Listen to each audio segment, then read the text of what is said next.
Welcome back. Every generation tends to have its own needs and expectations, and it's no different when it comes to the real estate market. Now, the National Association of REALTORS closely tracks this data and provides yearly statistics and insight on this. And we have Katie with us here this morning, a real estate agent with Berkshire Hathaway Home Services Premier Properties, to explain more about the research and what it can mean for the local market if people are interested in it. Good morning. Good morning. Well, I'm very excited to have you here. And in the commercial break, we were kind of nerding out about some of this stuff.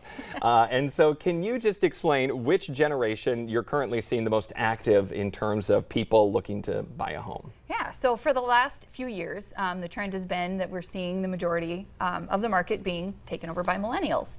Now, this is a generation that's had kind of a tough go at the start. You know, compared to previous generations, millennials have taken a little bit longer to be in a position where they're able to buy a home.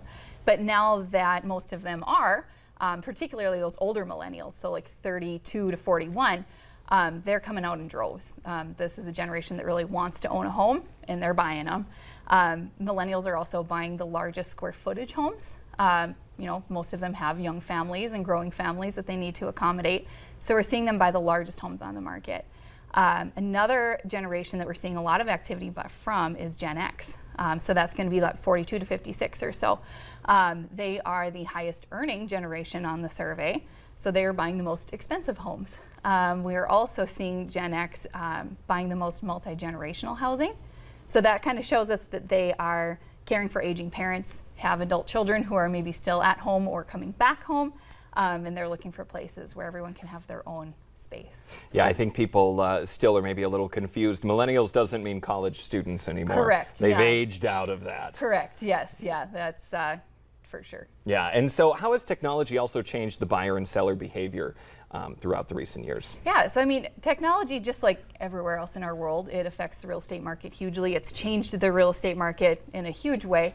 Gone are the days where, you know, the MLS was printed in a book once a week, and every agent would go to the board office and pick it up, and they could see what houses were on the market.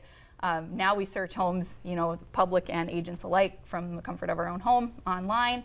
And we're seeing that that's how most buyers are starting their process, is they're just looking online and they're seeing what's out there, how much it costs.